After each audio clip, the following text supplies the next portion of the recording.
Welcome to Preparing for the Unexpected. Today we're going to be talking about some cybersecurity regulations from the SEC. And to talk with us today is the founder and CISO of Cyber Risk Opportunities, Kip Boyle. Kip, welcome back. Hi, Alex. Good to be here. This is a really important topic. Well, first because we've got people around the globe, let's define what is SEC. Yeah, so just another one of our favorite little acronyms, right? In this gigantic sea of acronyms. Well, that stands for the Securities and Exchange Commission, which is a agency. It's part of the United States federal government, and they regulate the brokerages, the issuance of securities, right? So financial markets, right? They're kind of like the referee. Now, they've got some cybersecurity rules that have came into play in December 2023. Can you tell Hmm. us what some of those key rules are? Because it's going to Yeah. impact quite a few people. Oh, yeah. And really, it should already be something that organizations that are publicly traded should already have embraced these rules. We work with companies that are getting ready to go public. And so for them, they're learning how to live by these rules. So, but yeah, let's take a look at them. So, the most important, I think, is the idea that public companies have to disclose material cyber incidents within 4 days of determining materiality, and that they would do that under their Form 8K. Now, what's interesting about this is the SEC really doesn't give us a crisp definition of what is a material cyber risk. So that exercise is kind of left to the organization that is experiencing that attack and has the obligation to report it. They get to decide what is material. Another thing that's really interesting about this is notice that I said that the 4 day clock starts from the moment that you determine materiality, not from the moment you detect the incident itself. So there is going to be a window there that gives you time as an organization, as a risk manager, to to really focus on this and say, all right, what's this thing really going to turn into here? And what's interesting is we can actually look at what some organizations have been reporting on their forms 8K, and we can start to see how organizations are actually determining materiality, because that's a very hard question. Well, I guess they're going to have to balance that with reputation because any event that we do hear about, and whether, let's say, 4 days, you hear 4 days later, the public immediately, their partners, their business partners, their suppliers, whoever they're dealing with, immediately turn around and say, why didn't you tell us sooner? Right. Yes. And it's interesting because the temptation, I believe, in my observation, is to not disclose, right? Mostly because of reputation. You don't want people to think of you as being weak. And so if you don't have to disclose, then I think you're going to lean towards not disclosing. And the SEC, I think, knew this and said, but that's not reasonable, because if you have a cyber incident that is material, then investors are not being provided with information that they should have in order to make an investment decision. And so I think you're absolutely right that materiality does consider things like reputation in addition to direct costs, right? Because we all know that incidents can cost a tremendous amount of money, both in terms of fees paid for incident response services, also fines and notifications, right? Because you have to tell people when their private data gets breached.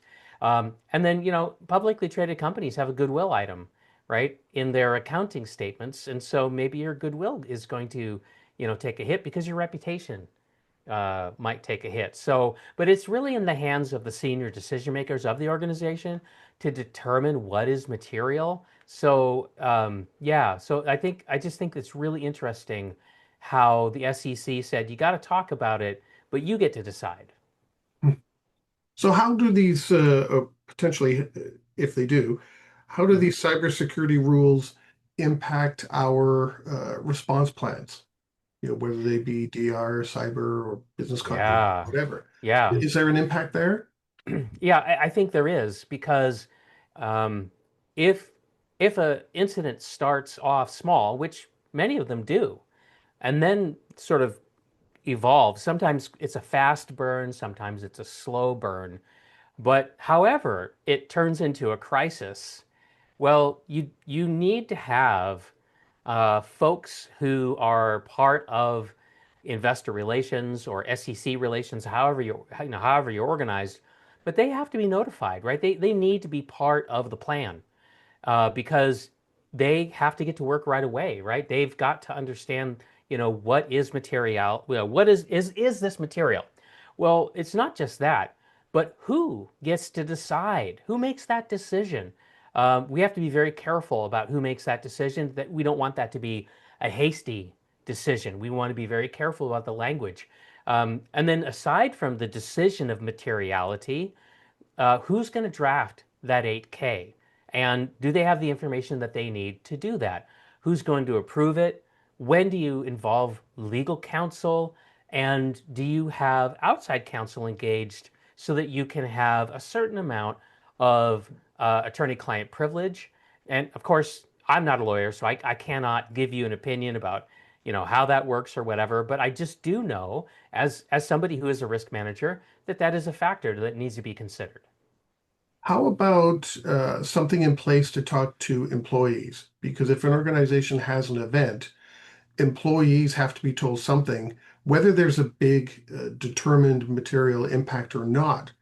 They might have to Right. stop, or they may continue doing things, or Lord forbid, getting on social media and saying something. Oh, oh yeah. I mean, that's kind of the world we live in now, where just as much as I can use my mobile device to take a photograph of my work computer's screen and feed a document using OCR, right, into ChatGPT or Anthropic's Claude or Grok or whatever, I can use that same mobile phone to take a picture of a screen that says, you've been ransomwared, here's the wallet where you need to send the bitcoins because those tend to show up, those notes tend to show up everywhere, right? So, yes, the people in your workforce can leak onto social media that you're having a crisis before you've had a chance to actually get together some messaging and take control, hopefully take control of the narrative. I think that's what everybody really wants to be able to do. So yes, so even though we're talking about the Security and Exchange Commission's, obligation to report, even if you're not publicly traded, I would say you really do need to have a way of communicating with your workforce and letting them know, hey, we're having an issue. No, you're not authorized to speak about it or disclose it. If you get approached, here's who you should send people to. This is our public relations spokesperson. It's really important to coordinate all that. You had touched on an interesting point there. Publicly traded. Uh, should non-publicly traded companies kind of follow these same SEC cyber risk guidelines? Because the same thing could end up happening with them, Hmm. as happens with a publicly traded company. I certainly think they should be aware of what these guidelines are, even if they're not obligated to follow them. Some of them could be very useful in guiding them through an incident that's material, even if they don't disclose it in the same way. I think there's some really good, best practices or emerging best practices that can be very, very helpful.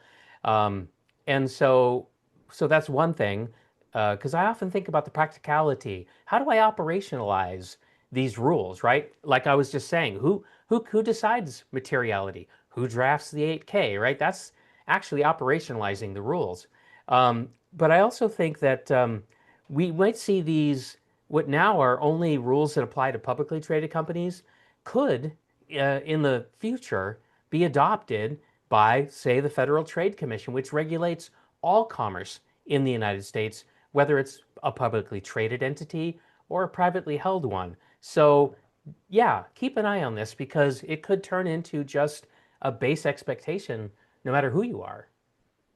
I'm curious. I know the rules outline 4 days to notify of Hmm. an incident.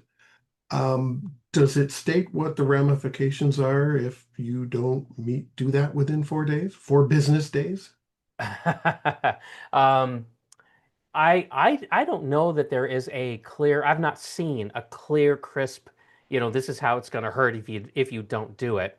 However, the SEC does possess broad powers to investigate, to sanction. And so I think that if an organization that's obligated to report and they don't, and that becomes known later, then I would just expect to be investigated. And who wants that? And then no matter what, then you probably are ruining your reputation, which is what you were Well, probably trying to protect at the first time. yeah, yeah, absolutely. I mean, is it a death sentence for an organization to be investigated by the SEC? No, no, no, no, it's not. But it doesn't give a air of good governance to be in that situation. It creates questions. Questions aren't good for reputation. So, but it's all very much in the realm of risk decisioning, isn't it? Right? Will I get investigated if I don't disclose it? What if I, say it's not material? Again, the SEC doesn't define materiality. So if you're an organization that has a really big risk appetite, the same consequence to you that you say is not material, in a very risk averse organization, it could be material. So, there needs to be a little leeway here. Yeah. Any final thoughts on the SEC cyber rules? Yeah. Well, I think that for our business continuity, disaster recovery folks in the audience, I would just say you probably have a crisis communication plan that covers, what do we say to customers? What do we say to the media?